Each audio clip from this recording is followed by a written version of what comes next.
والدور الاكبر يبقى عليك انت، لازم تطبق ولازم تتحرك ولا تبقى تسمع، لا تبقى تسمع وخلاص انا اسمع واعبر منها، لان هذا مستقبلك انت صدقني. انطلقت فتره المراجعه واغلب الطلاب حارين شلون اراجع المواد وشلون اضبط المواد واضمن الدرجه بالوزاري. اوكي 99% من الطلاب حارين يقلبون على اليوتيوب ويدورون بهالفيديوهات انا شلون اضبط الماده وشلون ابلش مراجعه وشلون اقرا بشكل صحيح. انا راح اقول لك من هذا الفيديو والله العظيم اذا ضبطوا ويا هذا الفيديو من البدايه للنهايه ما راح تحتاج شيء بعد، يعني قبل تضبط هذا الفيديو تسجل الخطوات من هنا تنطلق على فتره المراجعه بدون كل شيء، بدون اي شيء وما تحتاج كل شيء. اوكي فاللي يريد منك يا ريت تشارك الفيديو وتخلي لايك وتخلي متابعه حتى الفيديو يوصل اكبر عدد من الناس والدال على الخير كفاعله.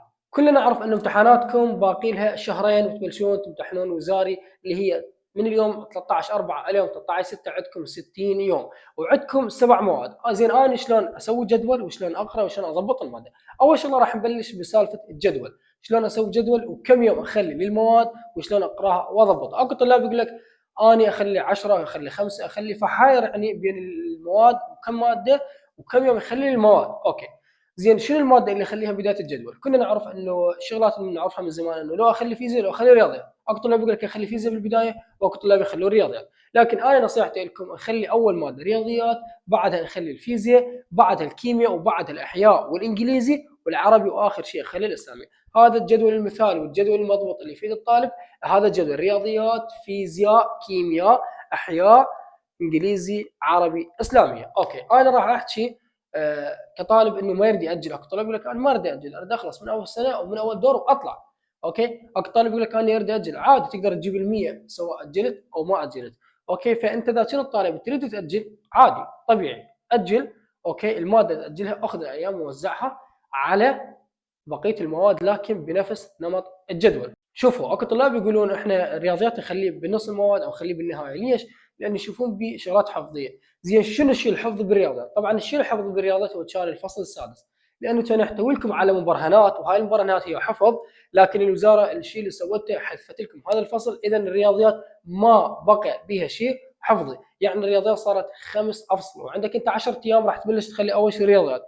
الرياضيات كم يوم راح اخليها؟ راح اخلي لها 10 ايام. الفصل الثاني العفو الفيزياء راح اخلي هم 10 ايام. الفيزياء هم شالوا لكم فصل بقت عندكم 8 افصل، فتقدر تخلي 10 ايام للفيزياء وتقدر تخلي 8 ايام للكيمياء وتقدر تخلي 7 ايام للاحياء و8 ايام للانجليزي وتخلي 8 او 6 ايام للعربي وتخلي 5 او 6 ايام للاسلاميه.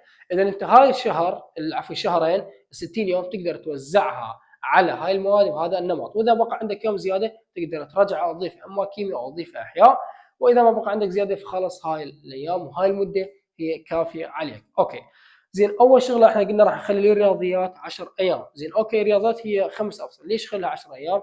لان يا طلاب الفصل الاول عندك يخلص بيوم، الفصل الثاني عندك يخلص بيوم، الثالث يحتاج ليومين، اول يوم مراجعه واليوم الثاني حل اسئله وزاريه، الرابع كذلك يحتاج ليومين، والفصل الخامس تقدر تخلي له يومين او تقدر تخلي له يوم. وش قد راح يبقى؟ راح يبقى عندك 3 ايام زايده. هاي 3 ايام زياده يا طلاب ممكن يعني لا سمح الله يصير عندك بها ظرف، يصير عندك بها فد شيء، فاذا ما صار لا يعني عبرت على خير وما صار عندك شيء ان شاء الله او ظرف او قدرت يعني تتاخر او فد شيء، تقدر هاي 3 ايام تراجع بهن اسئله وزاريه، تحل بها العفو اسئله وزاريه وتضبط بها الماده. وين ضبطت الماده فتقدر تعبرها على الماده الباقيه. يعني المهم لا تفكر تقول راح يبقى عندي يوم او يومين زياده واسوي مراجعه ثانيه، لا حاليا ما تفيدك مراجعه ثانيه. نصيحه لكم مراجعه ثانيه ما تفيدك، تقدر والله العظيم من مراجعه اولى انت تضبط وتجيب ال100 لان موادك صارت سهله، موادك صارت قليله شويه، فيعني ما تحتاج مراجعه ثانيه. فمثلا يا طلاب نبلش قلنا نخلي اول شيء رياضيات 10 ايام، فيزياء 10 ايام، والكيمياء 8 او 10 ايام، والاحياء 7 او 8 ايام، والانجليزي 8 ايام، والعربي 8 ايام، والاسلاميه تخلي لها 6 ايام. انت هنا راح تضبط الماده بشكل كامل اذا تخلي هذا الجدول وتمشي عليه بشكل صحيح. اذا احنا حاليا هسه حلينا مشكله الجدول. طبعا الجدول يا طلاب تخليه بهذا النمط، مثلا تكتب كل ماده تبلش من فلان يوم تنتهي لفلان يوم، من فلان يوم لفلان يوم، يعني تبلش المهم تسوي جدول تلوي ترتب هذا الجدول. اوكي وتخليه قدامك اقبال عينك على الميز مالتك او على الحائط وتباع على هذا الجدول. اوكي ودائما قلنا لازم يكون يوم زياده لكل ماده. هذا اليوم احنا نسميه يوم الظروف، لا سمح الله صار عندك ظروف ما تقرا طلعه او صار عندك مناسبه او شيء، فهذا اليوم يكون زايد عندك حتى تدفع به بلا اوكي اللي قدام. يعني مثلا لازم الفيزياء يكون بها يوم زياده، لازم الكيمياء يكون بها يوم زياده، الرياضيات يوم زياده، بقيه المواد كل ماده يكون بها يوم زياده. خاف يصير ظرف او ما تقدر تقرا، تقدر تعوض بهذا اليوم، واذا ما صار عندك ظرف او شيء تقدر تحل به اسئله وزاريه، يعني تكمل اسئله وزاريه، تخلي اسئله وزاريه خاصه بالماده كلها. مثلا انت خلصت الرياضيات ب9 ايام، اليوم العاشر احل باسئله وزاريه كامله. خلصت ب8 ايام، ذا اليومين احل بهم اسئله وزاريه. اوكي، اعبار الفيزياء كذلك، المهم يكون يوم هذا تخليه خاف يصير عندك ظرف او شيء. هذا كل ما يتعلق بالجدول. خلصنا سالفه الجدول، بغى عندنا سالفه كلش مهمه وهو الطلاب يعانون من عندها، اللي هي سالفه المراجعه. زين انا شلون اراجع؟ اروح اراجع على اليوتيوب، يعني اجيب الماده كلها اقراها، كل فصل اقراه وحده، لو شلون اضبط الماده انا.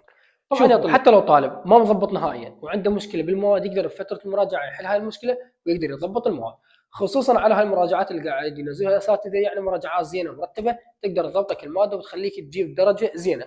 مثلا احنا قلنا اول يوم خلينا رياضيات، اذا اول يوم انا راح اراجع الفصل الاول بالرياضيات. اوكي، شلون ابلش اراجع الفصل الاول بالرياضيات؟ انت راح تقعد لازم ساعه من 6 الصبح.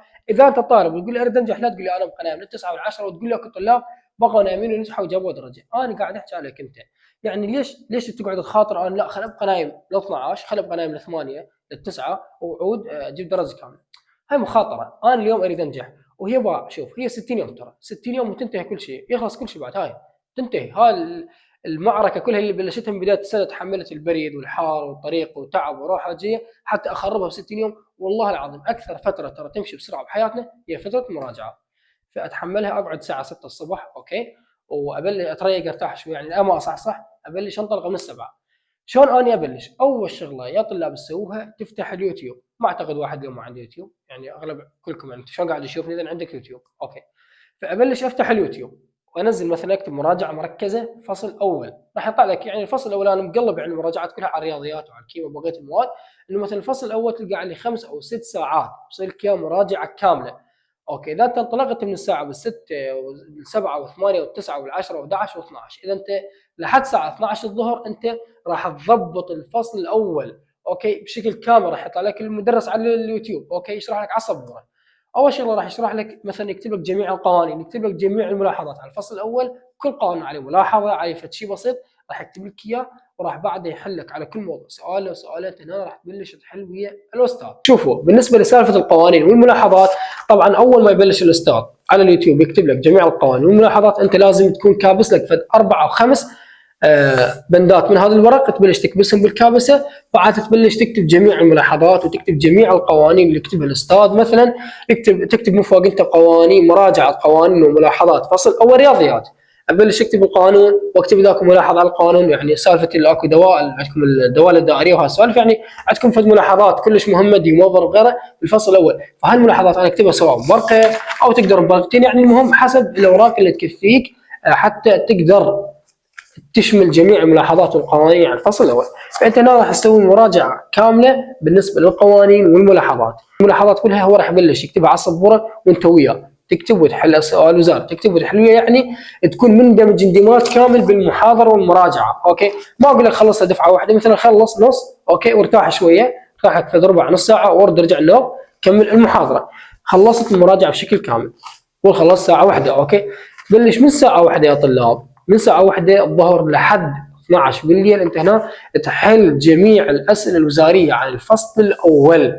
شلون انا احل اسئله ومين اجيب هالاسئله؟ طبعا يا طلاب انا عندي بي دي افات كامله عن الاسئله الوزاريه من 2015 لحد 2024، يعني عندي بي دي اف كامل شامل جميع النسخ من 2015 لحد 2024، وكل نسخه وياها اجوبه نموذجيه مالتها، يعني ما يحتاج تحير وتدوخ. تجي على النسخه الوزاريه حليت مال الفصل الاول اوكي، سؤال حليته الفصل الاول، اخر سؤال على الفصل الاول حليته، ما تروح تحير وتقول حل صح ولا غلط، تقلب راح تلقى وراها الاجوبه النموذجيه من الوزاره، اجوبه نموذجيه منين؟ من الوزاره، هم مخلي لك الجواب النموذجي فتقدر تتاكد من حلك. يعني انت عندك وقت من الساعه 1 الظهر لحد 12 بالليل هذا كله. وطبعا من راح تبلش تحل وتبلش انه تراجع وتحل اسئله وزاريه فقط على هاي القوانين والملاحظات، يعني ما راح ترجع على اليوتيوب، ما راح ترجع على ملزمه ولا على كتاب ولا كل شيء، فقط تاخذ وياك هاي الملخصات المراجعات اللي كتبتها والملاحظات، تاخذها وتروح على الاسئله الوزاريه تبلش تحل، تخلي المراجعات قدامك، مثلا موضوع دي موفر غيره فلان، كل موضوع عليه ملاحظته، عليه القانون مالته وعلي اي شيء يعني يختص به تقدر من خلالهن تباوع تفهم تروح تحل سؤال وزاري. حليت اول نسخه من 2015 دور اول دور ثاني دور ثالث دور رابع اوكي تروح على ال 16 وغيره وغيره لحد ما توصل 2024 على كيفك. يعني مو شرط الا تحل الاسئله كلها، لكن ممكن تلقى هوايه يعني اسئله متكرره، فالمتكرر ما احله اعبره اوكي. فانت هنا راح تكون ضبطت الماده اوكي، لخصت القوانين لخصت الملاحظات على الفصل الاول لحد الساعه 12 بالليل، انت هنا نهيت الفصل الاول رياضيات. ثاني يوم على الفصل الثاني نفس الطريقه، اقعد من الصبح افتح على اليوتيوب مراجعه، ابلش اجيب اوراق ابلش اكتب ملاحظات، اكتب جميع القوانين والملاحظات مال الفصل الثاني، وابلش لحد الظهر اصلي اتغدى انطلق احل اسئله وزاريه اوكي. تجي الفصل الثالث، ودائما الفصل الثالث بالكيمياء والفيزياء والرياضيات يكون صعب ما يخلص بيوم واحد، فانت تقدر في الفصل الثالث الرياضيات اوكي مثل هو ب10 ساعات او ممكن تلقى اكثر يعني حسب المواضيع اللي بيه، فتقدر تخليه اول يوم بس فقط مراجعه على اليوتيوب، يعني اراجع ساعتين ثلاثه اروح ارتاح ارد اراجع، يعني تقدر تسوي مراجعه مركزه تقرا مراجعه مركزه على اليوتيوب للفصل الثالث فقط اول يوم، يعني اول يوم بس مراجعه على اليوتيوب ما حلوا سؤال وزاري. اكتب يعني سوي ملاحظات، مثلا سويت لك 4 بندات للمعادلات الزمنيه تشمرها غير المواضيع كل المواضيع المهم تشملهن تسوي لهن مراجعات وملخصات وملاحظات كامله. تجي ثاني يوم الصبح تقعد ثاني يوم الصبح تبلش تخلي قدامك اول موضوع تريد تحله معدلات غيره وغيره، قدامك المراجعه وقدامك الملاحظات مالاتك والقوانين اللي انت بيدك كتبتهم، وعلى ضوءها تقدر تبلش تحل اسئله وزاريه للفصل الثالث. والرابع كذلك كان بيومين، والخامس بيوم او يومين تقدر تخلصه وتضبطه. لهنا انتهت عندك الرياضيات والفيزياء كذلك نفس الحال، الفيزياء بها شرحيات وبها مسائل. انا بالنسبه لي شرحيات الفيزياء انطلق بها مثلا من الصبح، يعني اول شيء اقرا شرحيات الفيزياء واخر شيء خلي المسائل. تبلش من الصبح تقرا الشرحيات تضبطها سواء على اليوتيوب او تقراها انت يعني على فهمك تقدر تضبطها، فتبلش تقرا المسائل عفوا الشرحيات تضبطها، يعني اشرح بقى من تيجي تقرا الشرحيات كانما قاعد تشرح الطالب، كانما قاعد يعني قدامك طلاب وقاعد تشرح لهم، يعني اليوم مثلا المتسعه هي شيء فلان شيء هذا، واقعد انا يعني اشرح ما اقعد انا مصفط واقرا بها، انت ما راح تفهم، انت هيك هنا راح تضوج راح تتعب راح تمل، اشرح واقوم وامشي واتحرك حتى شنو يصير عندك واس بعد اكثر بالقراءه. واستخدم هاي الطريقه على كل الافصل، يعني الشرحيات من اقرا كانما قاعد اشرح لطلاب مجموعه قدام. المهم خلاص نقول الشرحيات لحد 12 الظهر او لحد 2 الظهر اوكي، تبلش تقرا المسائل. كذلك تنزل مراجعات مركزه على اليوتيوب راح يطلع لك جميع القوانين يكتب لك اياها ويكتب لك جميع الملاحظات اللي عليها، ورا ما تكتبهم اوراق تضبطهم هي والملاحظات تروح تبلش تحل الاسئله الوزاريه، او تقدر تحل فقط مال الكتاب او مالات الملزمه اللي عندك، يعني المهم تاخذ فكره ونبذه عليهم. هنا تنطلق الفصل الثاني كذلك او الثالث الى تخلص انه الكتاب. والكيمياء كذلك، والاحياء نفس الحاله. الاحياء هي قلنا عباره عن شرحيات تقدر تقراها، يعني فهم الاحياء فهم الاحياء افهمها فهم، لا تجي تقول لي انا اريد ادرخ واريد مدري شلون. الاحياء فهم. الفصل الاول تكلمنا عن الخليه، هاي الخليه هي عباره عن انواعها شلون تتكون وعن عضياتها اللي بالداخل وظائف كل عضيه، وعباره عن شلون تنتج الخليه شلون تنقسم وتمر باطوار، يعني عباره عن فهم. الفصل الثاني عباره عن انسجه، يعني كنا الجسم باربع انسجه وكنا نسيج شنو وظيفته شنو دوره وشنو انواعه وشنو امثلته وخلاص. الفصل الثالث عباره عن تكوين جنيني، يعني شلون تكون الجنين شلون فهاي شغلات مهمه كلش يعني وهي فهميه. انا ما اجي اتعقد من الماده اشوفها احياء صعبه مطوله، ما اعقد الماده وانا اتعقد منها، انا اشوفها ماده يعني سهله وبسيطه حتى اقدر افهمها واقدر اضبطها اوكي. في نفس الحاله يا طلاب تقدر تستخدم هاي الطريقه، اهم شيء استخدم طريقه الفهم اوكي، لان انت ما راح تراجعها بيوم ويومين حتى تقول ما راح تضبط. عندك مثلا الاحياء تخليها 8 ايام، اقرا على كيفك. الفصل الاول خذ بيومين، الثالث خذ ب3 ايام، يعني اقرا على كيف واضبط الماده. عندكم حذفات بالفصل الرابع حذف، فصارت هي عباره عن 4 افصل، والخامس والله سهل عباره عن مسائل، فالماده سهله كلش سهله اوكي. فانت هنا هاي فتره المراجعه تستخدم بهذا الاسلوب، هاي الطريقه صدقني راح تضبط المواد، راح تسيطر على المواد وانت مرتاح، لا تعب ولا دوخه ولا خابص روحك. انا بلش اول فصل اراجع على اليوتيوب اوكي، ذا فقط المسائل يعني او الشغله ما فاهمها اكتب ورق ملاحظات اوكي، وياي ابلش اراجعها، وبعدين احل اسئله وزاريه احل اسئله كتاب، يعني احاول اغطي على الماده بقرايه كامله. واهم شيء لا تخاف من الماده،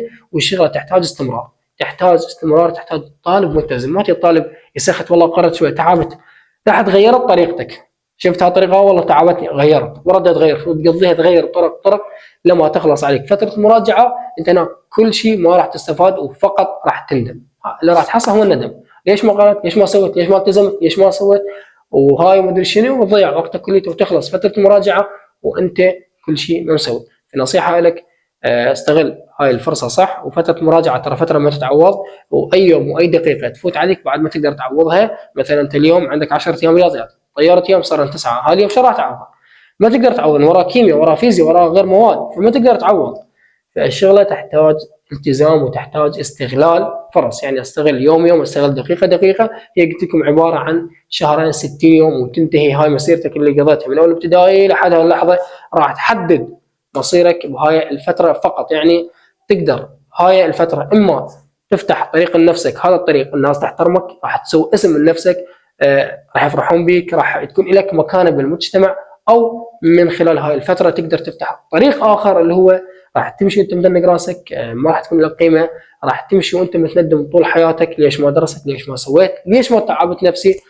فانت مخير بين طريقين، وهذا الشيء انت تحدده، لا انا ولا غير. ممكن انا اوكي تنجح افرح لك وابارك لك، لكن هاي الفرحه هي تكون لك اكثر. انت اللي لازم تفرح اكثر، لانه هذا مستقبلك انت ومصيرك انت. فانت تحدد بيدك. انا اليوم اطلع لك على اليوتيوب انطيك نصائح، انطيك تجارب انا مريت بيها ونجحت هاي التجارب عندي، وانا استخدم الشغلات وقدرت انجح من خلالها. لكن الشيء الاهم يبقى عليك، والدور الاكبر يبقى عليك انت. لازم تطبق ولازم تتحرك، ولا تبقى تسمع. لا تبقى تسمع وخلاص انا اسمع واعبر منها، لان هذا مستقبلك انت صدقني. يعني مو فلان وعلان، وما حدا راح يفرح لك قد ما انت تفرح لنفسك وقد ما اهلك يفرحون لك انت. لا تخلي اللي يباوع عليك من زاويه انه هذا ما راح ينجح، هذا ما راح يدبرها. لا تخليه يتشمت بيك بعدين، لا تخليه يشمت، لانه صدقني هذا مستقبلك. يعني انت قضيت عمرك تدرس من اول ابتدائي، هاي السنوات كلها، هاي الايام، هاي الاسابيع، هاي الاشهر، هاي الساعات كلها تحملتها، تجي تضيعها في 60 يوم. والله ما له خلق، والله تدمرت، والله ما ادري شنو، والله. هاي كلها ما تفيدك. ولا تقول لي السنه الثانيه اعوض. انت اذا بالسنه الاولى ما لك وهاس، السنه الثانيه من يجيك الوهاس؟ من شنو يجيك؟ راح شوف جماعتك صعدوا، اللي وياك راحوا ونجحوا وطلعوا، بقيت انت والله مصفط وقاعد، والله ما له خلق، والله ما اعرف شنو. ابقى قاتل لاخر لحظه. والله العظيم اذا عندك طموح انه تنجح وتي توصل، والله تنجح. والله لو توصل مهما تكون الصعوبه، مهما تكون صعوبه الماده، تكون كل ماده 20 فصل. اذا انت عندك انه انا اليوم عندي اصرار انه اريد انجح، اطلع خلاص خليت ببالي انجح من السادس بمعدل بدون معدل انجح، فراح تنجح. اما اذا تقول ارسب، فانت تحدد هذا الشيء، وهذا الشيء يبقى راجع لك انت. وما اريد اطلع عليكم فيديو اكثر من هيك. يا رب اتمنى لكم التوفيق والنجاح. شدوا حيلكم ولا تنسون. بالنسبه للملفات يا طلاب اللي حكيت لكم عليها الاسئله الوزاريه موجوده على قناتي تليجرام، فاللي يريدها يقدر ينضم لقناه تليجرام، راح اكون منزلها هناك، تقدر تنزلها وتستفادون من عندها. دمتم في امان الله وحفظه.